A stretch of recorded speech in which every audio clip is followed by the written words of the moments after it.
अब आते हैं आज की कहानी के ऊपर। मुंबई में एक पुलिस स्टेशन है। इस पुलिस स्टेशन का नाम है DN नगर पुलिस स्टेशन। ये पुलिस स्टेशन अंधेरी वेस्ट में पड़ता है। अंधेरी वेस्ट आपको पता है, काफ़ी पॉपुलर इलाका है, मशहूर है, और इत्तेफाक से हमारा दफ्तर भी अंधेरी वेस्ट में मुंबई में है। इसी अंधेरी वेस्ट के इस पुलिस स्टेशन DN नगर पुलिस स्टेशन में एक असिस्टेंट सब इंस्पेक्टर तैनात हुआ करते थे। इनका नाम था राजेंद्र ढोंडू भोसले। तो राजेंद्र भोसले साहब इस DN नगर पुलिस स्टेशन में तैनात थे और करीब 2008 से लेकर 2015 तक, आखिरी के अपने करियर के 7 सालों, जब उस पुलिस स्टेशन में आए तो हर एक पुलिस वालों को बीट के हिसाब से काम भी दिया जाता है। कुछ पुलिस वालों की इन्वेस्टिगेशन में महारत होती है, कोई किसी और काम में, कोई कोर्ट के कानून और या कोर्ट में पेशी, इन तमाम चीज़ों में। राजेंद्र भोसले की काबिलियत ये थी कि वो गुमशुदा बच्चों की तलाश के माहिर थे। जो किडनैप हो जाए या फिर बच्चे गायब हो जाए, तो उन्होंने इतने सारे केस सॉल्व किए थे कि उन्हें इसके बारे में बड़ी बारीक जानकारियाँ थी।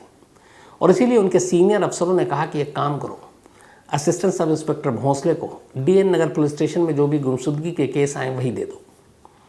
अब भोसले साहब ने अपनी एक टीम बनाई और इस टीम के साथ वो किडनैप हुए हुए बच्चे जो अगवा कर लिए जाते हैं या जो गुम हो जाते हैं, लापता हो जाते हैं, ऐसे बच्चों के केसेस को हैंडल करने लगे। अपने करियर के आखिरी 7 सालों में इस पुलिस स्टेशन में आने के बाद उनके पास कुल 166 केसेस आए, जो गुमशुदगी के भी थे, मिसिंग या फिर किडनैपिंग के। और अपनी टीम के साथ मिलकर असिस्टेंट सब इंस्पेक्टर भोसले ने इनमें से 165 केसेस को सुलझा दिए। या तो उन बच्चों को बरामद कर लिया, उसकी सुराग लगा लिया, पता कर लिया, और वो बच्चे अपने अपने घरों को लौट आए। इसको लेके उनकी बड़ी तारीफ भी हुई, बड़ी शाबाशियाँ भी मिली, और एक तरह से वो मिसिंग बच्चों को ढूंढने के एक्सपर्ट्स माने गए। आखिरी के 7 साल रिटायरमेंट से पहले तक वो इसी काम में लगे रहे और कमाल ये कि 165 केस को उन्होंने सॉल्व कर दिया।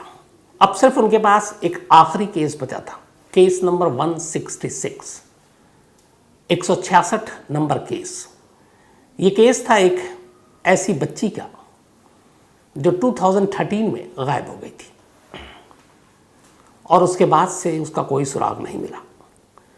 2013, 14, 15 तक थे भोसले साहब, वो इस केस पे लगे रहे, बाकी केस सॉल्व करते रहे, लेकिन केस नंबर 166 वो सुलझा नहीं पा रहे थे। उन्होंने तमाम कोशिश की, यहाँ तक कि आलम ये था कि उनका घर इस इलाके से दूर था और वो अक्सर ट्रेन से अपने पुलिस स्टेशन आते और घर जाते। तो केस नंबर 166 की जो बच्ची थी, जो मिसिंग थी, और उस वक्त उसकी उम्र थी करीब 7 साल, वो उसकी तस्वीर अपनी जेब में रखा करते थे। इवन जब ट्रेन में भी वो जाते, घर आने जाना होता पुलिस स्टेशन, तो ट्रेन में तमाम मुसाफिरों को दिखाते, उनसे पूछते, अपने पड़ोस में या जहाँ भी ड्यूटी के सिलसिले में जाना होता, उन लोकल लोगों से पूछते, तस्वीरें दिखाते कि इस बच्ची के बारे में कोई जानकारी, कोई सुराग। तमाम कोशिशों के बावजूद वो कामयाब नहीं हुए। 2015 आ गया और 2015 में assistant sub inspector Bhosle retire हो गए। उनके दिल में बस एक ही ख्वाहिश थी, एक ही अफसोस था, और वो ये कि उन्होंने तमाम केस तो सुलझा लिए, केस नंबर 166 वो अनसुलझा छोड़कर जा रहे, रिटायर हो रहे। और यही वो चीज़ थी जिसने उन्हें एक तरह से रिटायरमेंट के बाद भी एक अफसर बनाए रखा। उन्होंने कहा कि बेशक मैं पुलिस की सेवा से रिटायर हो गया हूँ, लेकिन एक इंसान के तौर पर मैं उस बच्ची को ढूंढने की कोशिश करूँगा ताकि उसके घर वालों तक उस बच्ची को पहुँचा सकूँ। और ये वो जज्बा था कि रिटायरमेंट के बाद भी वो जहाँ जहाँ जाते उस बच्ची की तस्वीर ले जाते, उस लोगों से पूछते, उसका कोई सुराग ढूंढते।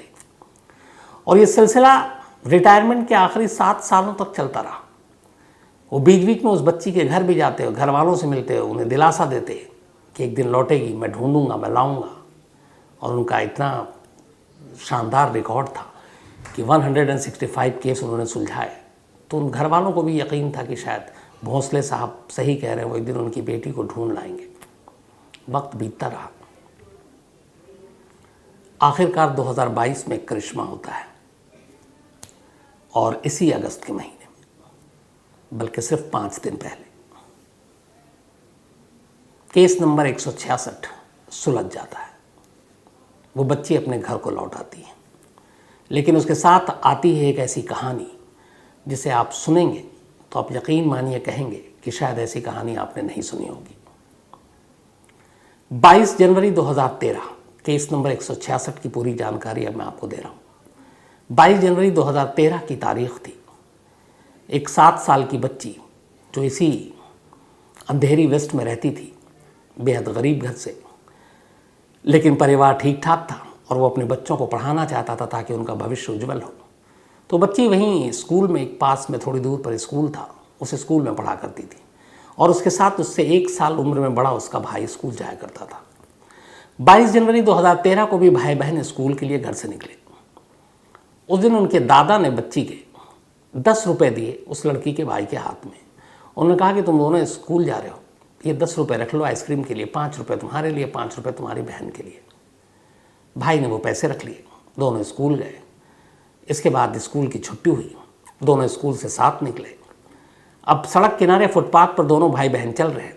बाहर निकलते ही बहन ने आइसक्रीम खाने की ख्वाहिश जताई और भाई से कहा कि मेरे हिस्से के वो 5 रुपये मुझे दे दो जो दादा ने दिए। भाई ने कहा कि चल अभी देता हूँ, थोड़ा रुक जा। पर उसने कहा नहीं, मुझे तुम अभी दे दो वरना तुम दोनों आइसक्रीम खा जाओगे। अक्सर जो बच्चों में होता है। भाई ने उसको उस वक्त दिया नहीं। बहन गुस्सा हो गई। उसने कहा जाओ, मैं तुम्हारे साथ घर नहीं जाऊँगी जब तक तुम पैसे नहीं दोगे। भाई को लगा ऐसी लड़ाई पहले भी हुई थी, वो पीछे पीछे आ जाएगी। वो आगे बढ़ गया, थोड़ी दूर आगे गया, उसका पलट कर देखा तो देखा उसकी बहन उसके पीछे नहीं आ रही। अब वो परेशान हो गया, ढूंढने लगा। उसने कहा कि चलो मैं आइसक्रीम भी खिला रहा हूँ, आवाज़ दे रहा अपनी बहन को, लेकिन बहन नहीं मिल रही। अब भाई को बड़ा डर भी लगा कि घर में क्या कहेगा, लेकिन वो भागता है, तमाम ढूंढने के बावजूद घर पहुँचता है और घर वालों को सारी बात बताता है। घर वाले समझते हैं कि कहीं नाराज़ होकर आसपास में छुपी बैठी होगी। वो उसे ढूंढते हैं, तलाश करते करते शाम हो जाती है। शाम तक वो बच्ची मिलती नहीं, ऐसा इससे पहले कभी हुआ नहीं। अब घर वालों को फिक्र होने लगी और इसके बाद पूरा परिवार डीएन नगर पुलिस स्टेशन पहुंचता है और वहां जाकर इस बच्ची की गुमशुदगी की रिपोर्ट लिखा देता है। डीएन नगर पुलिस स्टेशन में उस वक्त assistant sub inspector Rajendra डोंडू Bhosle इस काम के लिए माहिर माने जाते थे। उनके पास फिर एक केस आया, एक गुमशुदा बच्ची का। उन्होंने घर वालों को दिलासा दिया, उसके बाद अपनी तफ्तीश शुरू की। भाई का बयान लिया, भाई ने पूरी कहानी बताई। उस पूरे स्कूल से घर के रास्ते और आसपास के जो सारे रास्ते थे उन पर पुलिस ने अपनी छानबीन की, लोगों से पूछा, तस्वीरें दिखाई, कोई जानकारी नहीं मिली। धीरे धीरे वक्त बीतता गया, सारे केस सुलझते गए। फिर 2015 में भोसले साहब रिटायर हो गए, पर बच्ची मिली नहीं। इधर घर वालों का रो रो कर बुरा हाल। इकलौती बेटी थी और सब उसे बहुत प्यार करते थे, खासतौर पर उसके दादा, उसका भाई भी, माँ बाप भी। अब हर पल हर दिन उनके लिए एक पहाड़ जैसा था। दर दर भटक रहे थे, अपनी बेटी को ढूंढ रहे हैं, अपनी पोती को ढूंढ रहे हैं, वो अपनी बहन को ढूंढ रहा है, लेकिन कोई सुराग नहीं मिल रहा है। धीरे धीरे वक्त बीता। इस दौरान में बहुत सारे जो सोशल ऑर्गेनाइजेशन है वो भी सामने आए। इलाके में जो लोग काम करते हैं, कई ऐसे एनजीओज़ भी आए। सोशल मीडिया पे भी इस बच्ची की तमाम जानकारियाँ दी गई। बहुत सारे लोग इस बच्ची की तलाश में जुटे, पोस्टर पंफलेट सारे चिपकाए गए और बहुत सारे ऐसे स्वयंसेवक वहाँ पर आए। उन्होंने कहा कि इस बच्ची को ढूंढने में मदद करते हैं। फिर सोशल मीडिया इतना ज़्यादा वो था, उस पर गूगल से लेकर फेसबुक तमाम जगहों पर उस बच्ची की जानकारी डाली गई, लेकिन कोई सुराग नहीं मिला।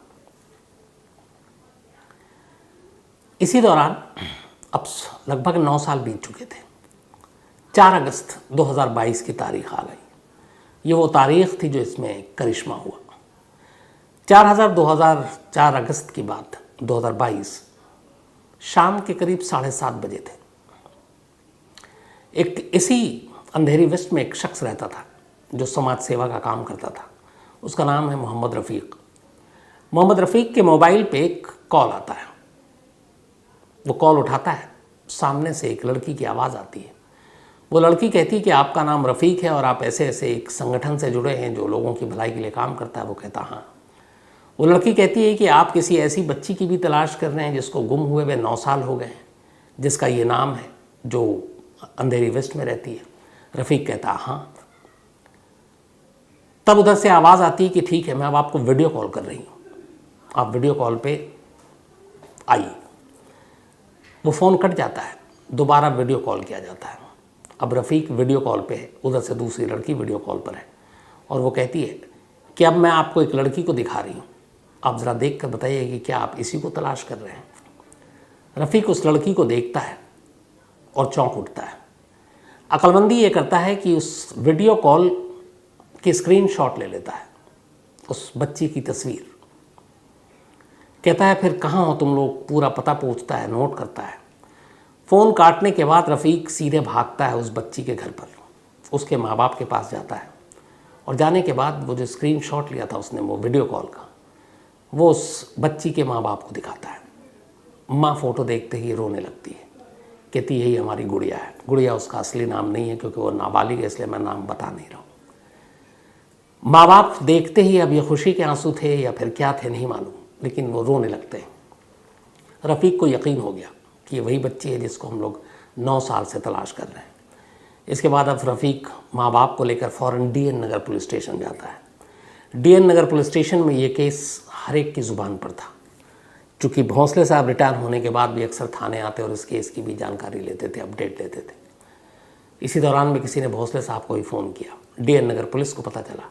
पुलिस फ़ौरन हरकत में आई, परिवार को लेकर रफ़ीक के साथ एक उसी अंधेरी वेस्ट के एक दूसरे किनारे पर, एक दूसरे इलाके में, एक दूसरे मोहल्ले में उस बताए हुए पते पर पहुंचती है। वहां जाने के बाद दरवाज़ा खटखटाया जाता है, एक बच्ची बाहर निकलती है।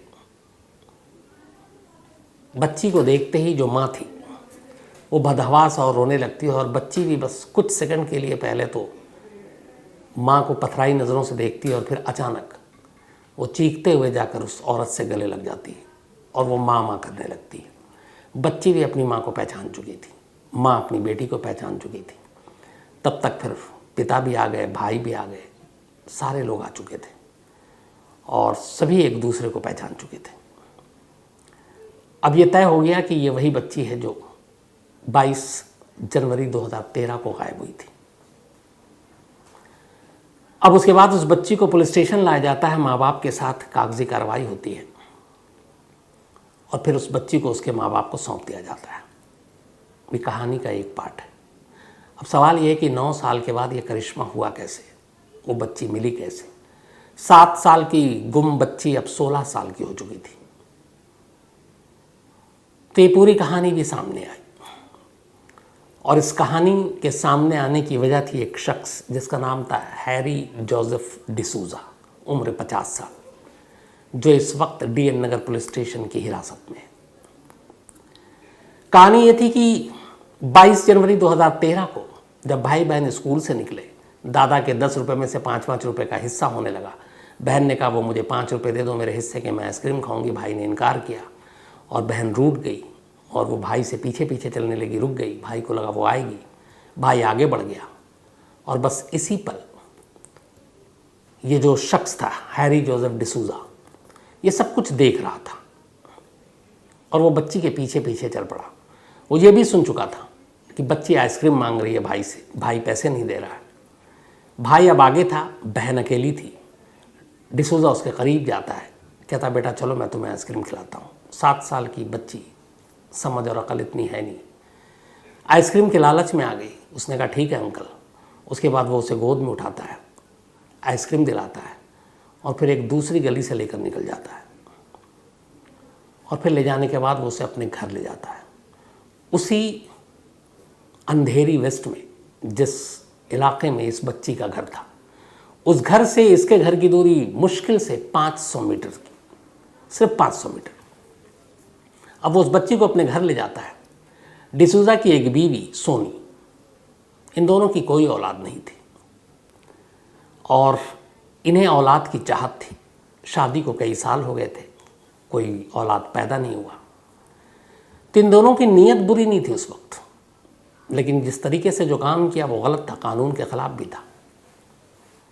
इन्होंने ये सोचा कि हमारी तो कोई औलाद है नहीं, चलो कोई औलाद पालते हैं। वो गोद भी ले सकते थे, लेकिन एक तरह से उन्होंने किडनैप किया इस बच्ची को उठाकर घर ले गए और फिर घर ले जाकर उसकी अच्छे से सेवा भी की, उसे खूब प्यार दिया, खाना वाना खिलाया। बच्ची को भी कुछ ऐसा लगा नहीं, उसे लगा कि अच्छा है, यहाँ तो आइसक्रीम भी दे रहे हैं अंकल, अच्छे लोग हैं, खाना भी मिल रहा है, पिज़्ज़ा भी मिल रहा है, सब कुछ मिल रहा है। अब बच्ची खुश खुश, लेकिन उसे अभी तक कोई अंदाज़ा नहीं कि सब कुछ हो क्या रहा है। लेकिन इधर बच्ची की गुमशुदगी की रिपोर्ट लिखाने के बाद अगले दिन वहाँ अखबारों में और फिर पम्पलेट और पोस्टर छप गए। अब डिसूज़ा और उसकी बीवी घबरा गई, चूँकि घर की दूरी बहुत करीब है जहाँ से बच्ची जहाँ रहने वाली है। उन्हें लगा कि कहीं पुलिस या कोई पड़ोसी खबर न कर दे और वो पकड़े न जाए। वो डर गए। उसी डर की वजह से उस बच्ची को लेते हैं और दोनों फिर मुंबई से कर्नाटक पहुंच जाते हैं।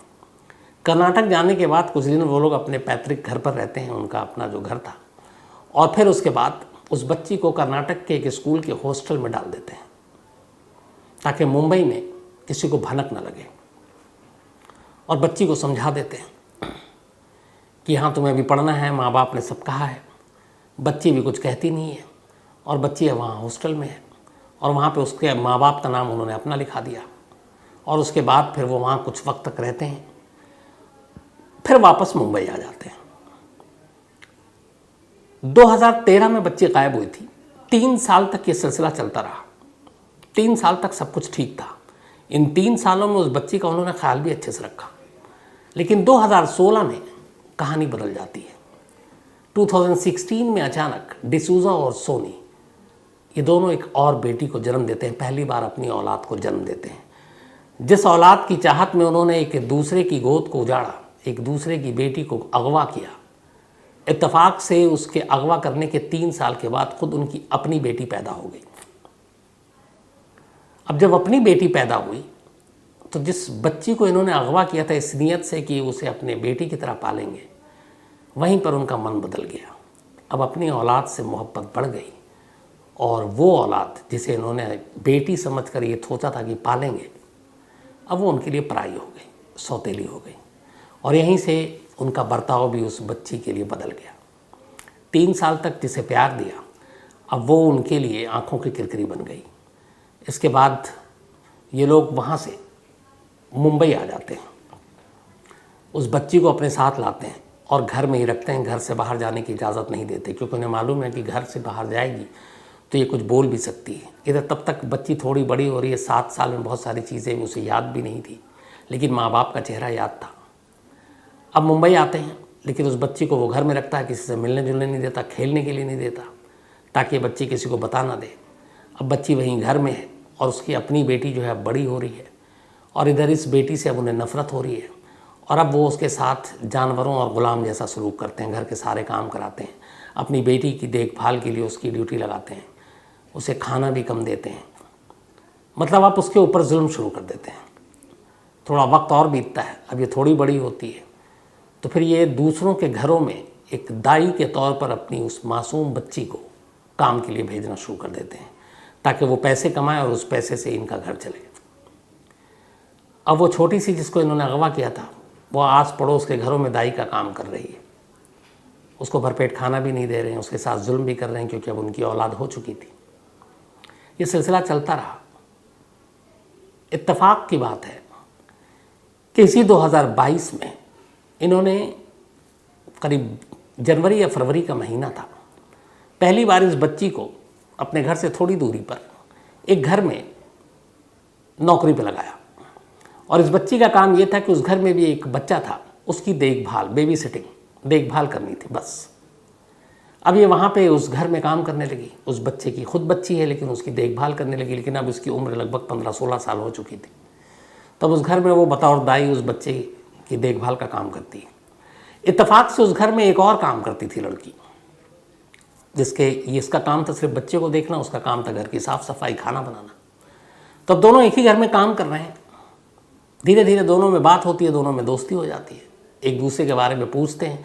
और वो जो दूसरी काम करने वाली आती थी, वो अपना काम ख़त्म करके अपने घर चले जाती थी। इससे पूछती थी कि तुम्हारा घर कौन है, कहाँ है, कौन कौन है। घर वाले ने इतना डरा रखा था कि इसने पहले कभी मुंह नहीं खोला। लेकिन जब उससे 5-6 महीने की दोस्ती हो गई, तब उसने एक दिन धीरे से उसको बताया कि मैं अपने माँ बाप की असली बेटी नहीं हूँ। मैं जब स्कूल से आ रही थी, मेरे माँ बाप के नाम पर उन्होंने मुझे उठाया था और पहले बहुत अच्छे से रखते थे, लेकिन फिर उनकी बेटी हो गई, मुझे मारते पीटते, पूरी कहानी सुना दी। तो उसने कहा कि मतलब तुम गुमशुदा बच्ची हो? उसने बोला हाँ। वो जो दूसरी लड़की काम करती थी वो थोड़ा पढ़ती लिखती भी थी और सोशल मीडिया पर भी थी, आजकल बच्चे सब मोबाइल पर खूब रहते हैं। उसने उससे पूछा कि अच्छा तुम्हारा अपना नाम वाम पता है? उसने सब नाम बताया।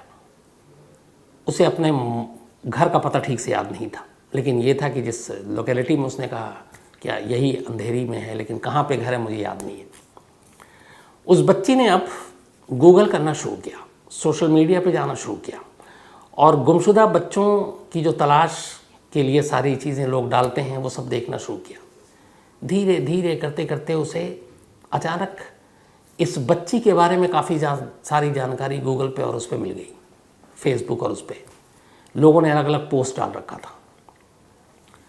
अब जब उसने देखा तो उसे पता चला कि इसका असली नाम क्या है, इसका पता क्या है, लेकिन पता नहीं था उस वक्त, बस ये था कि ये गुम है, कोई इनाम दे। तो ये फ़ोन नंबर दिया हुआ था।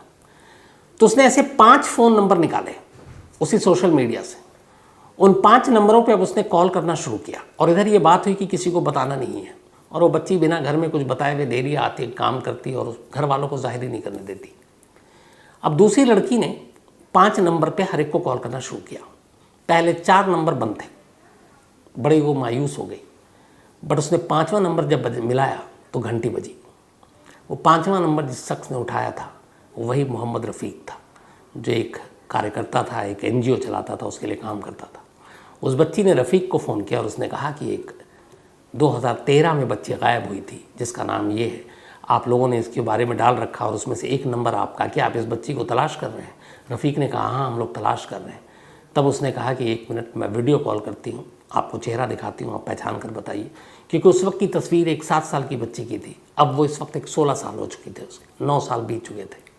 उसने वीडियो कॉल करके उस बच्ची को जो अब 16 साल की हो चुकी है दिखाया रफ़ीक को। रफ़ीक उस बच्ची के नैन नक्शोलिया को देखते ही पहचान गया कि यही है और उसने फिर स्क्रीनशॉट लिया, फिर घर गया, उसके बाद पुलिस स्टेशन गया, फिर वो लोग आए और इस तरह से डिसूज़ा के घर पर जाने के बाद डिसूज़ा और उसकी बीवी सोनी, इन दोनों को पुलिस स्टेशन लाया गया। अब डिसूज़ा की अपनी बेटी 6 साल की हो चुकी थी। करीब 9 साल से गुम एक बच्ची इस तरह से बरामद हो गई, लेकिन कहानी अब भी ख़त्म नहीं हुई। अब वो बच्ची मिल गई, डिसूज़ा पकड़ा गया, डिसूज़ा के और उसकी बीवी के ऊपर किडनैपिंग के केस लगे और बाकी चार्जेस लगे। अब कायदे से दोनों को गिरफ्तार होना था, पर पुलिस ने सिर्फ डिसूज़ा को गिरफ्तार किया, DN नगर पुलिस ने। सोनी को छोड़ दिया, केस दर्ज किया है, को अक्यूज्ड बनाया है, सह आरोपी, लेकिन सोनी को अरेस्ट नहीं किया। अब यहाँ एक मानवीय पहलू देखिए, क्यों नहीं किया, जबकि जुर्म में बराबर की शरीक है, कम से कम 120B साजिश में शामिल है एक बच्ची को अगवा करने में। दलील ये थी मानवीय आधार पर कि डिसूज़ा और उसकी बीवी सोनी, इनका दूर दूर तक कोई और जानने वाला नहीं है, कोई रिश्तेदार नहीं है। अब अगर माँ को जेल भेज देते हैं तो जो 6 साल की बेटी है, जो पूरी तरह से डिपेंडेंट है अपनी माँ पर, वो कहाँ जाए? क्योंकि उसे जेल में आप रख नहीं सकते बिना किसी अपराध के।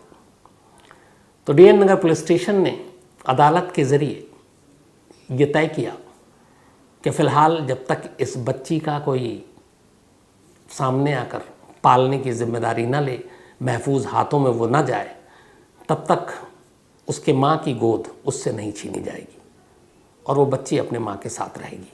और इसीलिए माँ जेल में नहीं रहेगी, न पुलिस स्टेशन में रहेगी, वो अपने घर में रहेगी। एक माँ बाप जिसने एक दूसरे माँ बाप की गोद छीन ली, आप देखिए कि उसी माँ को, उसी एक बेटी की वजह से जेल जाने से बचा लिया। जिसे बेटी वो भी थी, बेटी ये भी है।